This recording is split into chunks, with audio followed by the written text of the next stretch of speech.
Hey everybody, it's Master Gallengeist here, bringing you my review for the latest episode of Into the Badlands, The Boar and the Butterfly. And this continued the good trend that we've been getting of the plot moving forward and new kind of information getting thrown in at us. So we start off and we see that Nyx is going and bringing stuff to Sunny, and that of course, MK is following them and still in his Inigo Montoya phase of you killed my mother, prepare to die kind of shit.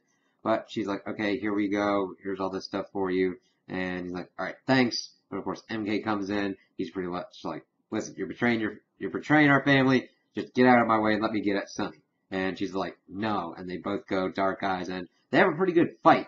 And they have like effective use of like the mannequins and everything. But of course, that gets to a point where there was a good hit on Nyx, but she was able to get get MK down, and Sunny was able to stab him through with a rebar pipe and kind of like get it so that he was stuck on there. And MK's scream was pretty effective. I'm like, damn, that hurts. He's like, listen, I'm not going to kill you. Pretty much effectively being like, if Sunny was still the same person he was when he killed your mother, he would have just killed you here and left it at that. But of course, they leave him pinned to the table as they go up in search of Ankara, the older witch woman that they had gotten information from before. This, of course, leads MK to going back to Pilgrim, and Pilgrim pretty much going off of his rocker, pretty much claiming to be a god, but having lost half of his dark ones, which does make sense. Nyx is gone. Sunny took out one of the dark ones. Nyx took out one of the dark ones, and Baji took out one of the dark ones. So that army he made's pretty much screwed. This, of course, he's screaming about like being a god and having all this power, and evidently being like having trouble kind of controlling it. I was like, oh, so this is more than just the usual kind of dark one power. I wonder if that's having any kind of same effect on the dark ones that he's created. But of course, MK's like, wait a minute, if you need an army, I can tell you where. And he proceeds to tell them about the monastery, and like, why didn't you tell us this before? It's like, they scare me and shit. And I'm like, yeah, and they should scare Pilgrim too.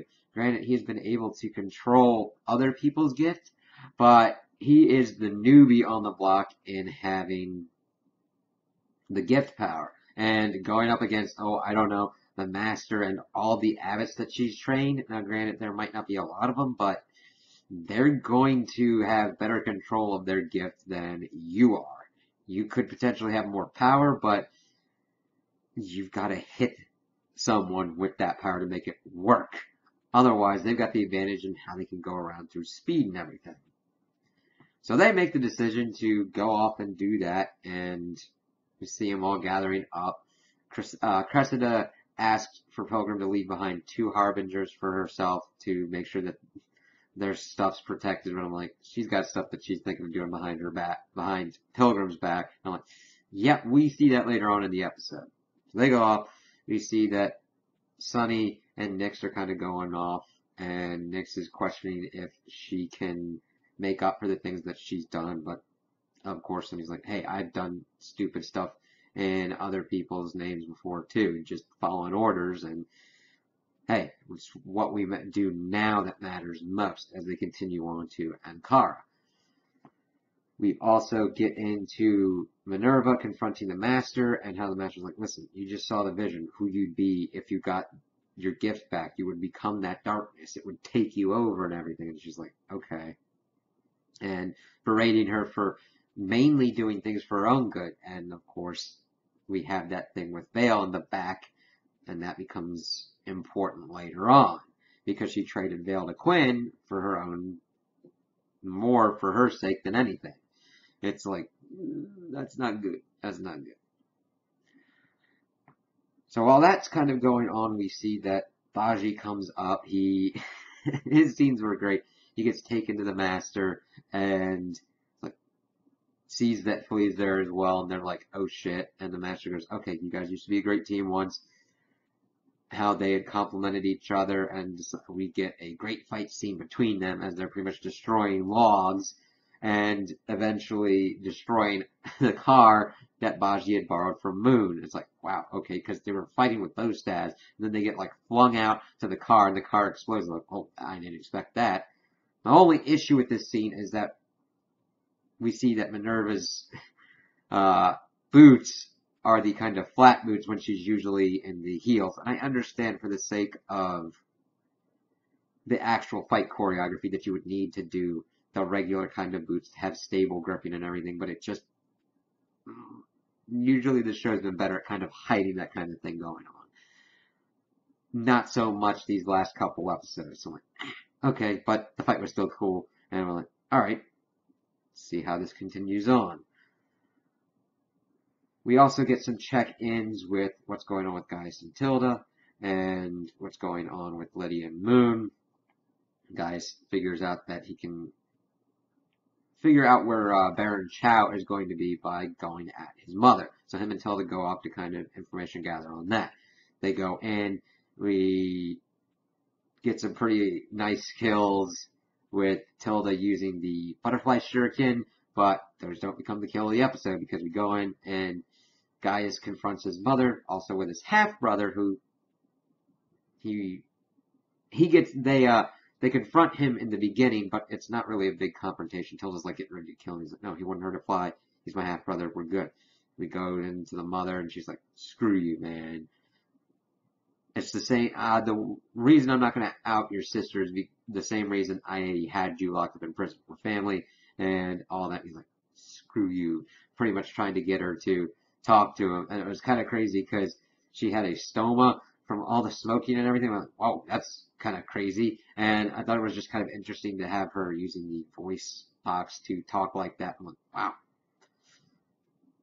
That was an interesting kind of character. I'm like, but he pretty much threatens her and decides not to do it. And then Tilda's like, well, then I can do it. And of course, Gaius actually gets the information of where Chow is at from the brother. And Tilda decides to go through and kill the mother. On Gaius's, he nods to her and goes, yep. And she just fucking goes at her. And I'm like, yep. Screw her. Because she's like, the weak deserve to die. Because of all the innocents and everything that have been killed due to this war and everything, and Tilda's like, fuck this shit. So that's where that's left off. We get Nathaniel and Lydia bonding over Henry and reminiscing over the lost time that they had if Moon had actually gone with his advances on Lydia, but then they get hit with that they have a visitor, and it's Cressida with her two harbingers pretty much demanding that they swear fealty to Pilgrim. And of course they're playing their back and forth game of like information, wondering where the widow's at, but of course she's like, well, Pilgrim's so powerful, why isn't he here? And that of course leads to Moon being like, screw that, we're not giving you anything, and she's getting ready to call in the harbingers, but Lydia effectively sees that that's kind of where it's kind of heading, and bites it off, and they're like, okay, we'll give you what we can give, and Cressida demands that everything be put into Pilgrim's way. And I'm like, wow, she's really... Pilgrim may be the most immediate kind of super threat with what he's got with the gift, but Cressida is the main kind of mastermind behind it. She's the one in the shadows. If anything, I would pretty much liken her to Emperor Palpatine without any of the powers at the moment. She decides to work in the shadows to exert her influence and get what needs to be done. And it'll fit with her. It's like, yeah, you want an Azra, but only if you're Pilgrim, your Darth Vader are the ones being used. It's like, ooh, okay. While this is going on, we see that Pilgrim is on his way, and what's really kind of cool is that he starts hallucinating Castor. And he's like, Castor's berating him for everything he's done. First tried to get him back to the Pilgrim he was, to find the divine in the smallest of things, and then Castor turns on him and be like, this is unnatural. This is power that you shouldn't have. You're not a god, you're not a savior, you're a monster kind of thing. And seeing him just slowly more freak out and everything. Of course, MK's freaked out and wants to help him, but he's like, no, let's just continue on and everything. It's like, ooh. So, Sunny and Nyx are able to get to Ankara, and she has been injured by the Black Lotus, and she wants help to get into this settlement of Black Wind. because the Black Lotus will continue coming after him. So they get in the truck and they're going through, and she gives us some more information on the Black Lotus, how they're after people with the dark one, the dark gift, and that they see them as unnatural, and they've got certain techniques to deal with the dark ones. As we can see that, as we see later on, Ankara is very powerful. And if they were able to injure her, they're pretty damn good. So she's like, just get me out of here. I'll give you the information you need to screw over Pilgrim. This, of course, comes to the point where Baji wanted to go after Ankara to fix what had been done, and the Master used her gift in a different kind of way to actually locate Ankara, and that was a pretty cool scene, giving us a new dimension of this gift and everything. She's like, crap, she knows where we're at. We gotta get there and get out.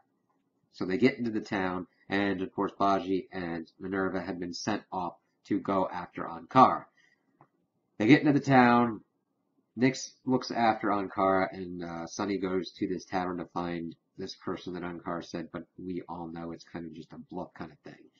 Of course, Baji and the widow show up, and Sunny gets a view of the widow first and decides to go after her and try and take her out because she was the reason that Vale was with Quinn. And of course, she's trying to apologize, but Sunny's not having any of it. Now, granted, I could understand being like, wait, you're going after MK for his mother thing, and why not Sunny with the Vale portion? And it's mainly in the way that it's done and executed. MK just needs more development on the front, not as much having it been repeated. Sunny here, we've known about Vale, but it hasn't been just hammered in. Now he has an ability to kind of go after and get some of his revenge, but well, the fight scene here was really great. Seeing just two masters go at it. Now, granted, Sunny is technically more on the back foot because of how injured he is, but then he's got the anger that he's got with the widow for what she did in giving Vale to Quinn. And they just freaking go at it. And this fight is definitely better done in that we don't see the differences in the boots with Minerva as much as with her fight with Baji. It still looks better, and they go at it. And Minerva is able to take down Sunny and be like, listen, I'm sorry for what I did. And Baji's like, oh, okay, you guys had gotten through with it and everything. And he had gotten together with Nyx because Nyx had got knocked out by Ankara because she was able to heal herself with her gift. And also do telekinesis pretty much and have that pan come and whack Nyx. So it's like, there's a lot of other things that people can do with this gift that we don't even know about. So she's trying to escape, but the Master had given Baji and Minerva a syringe, and they nuke her, and she's like, oh, it's too late, you're too late. Some other bits that we got this one kind of dude who was dressed in a more ornate Black Lotus outfit popping up at Ankara's old place, looking at the dead Black Lotus, and that's about all we get from him.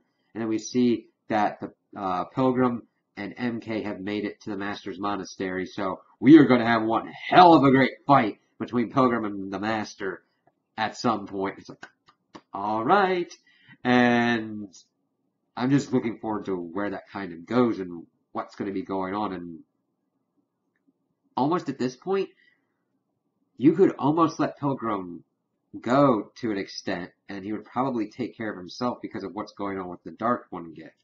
He can't really, well, at this point, he hasn't learned how to bequeath the gift except at the Meridian Chamber.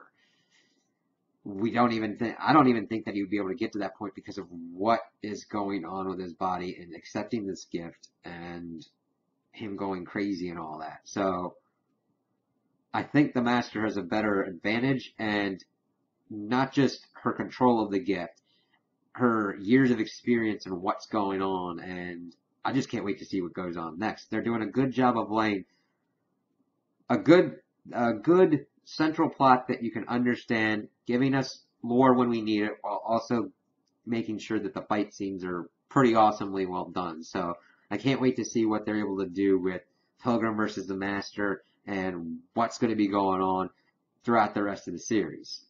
So those are my opinions on the episode. Tell me what you guys think in the comments below.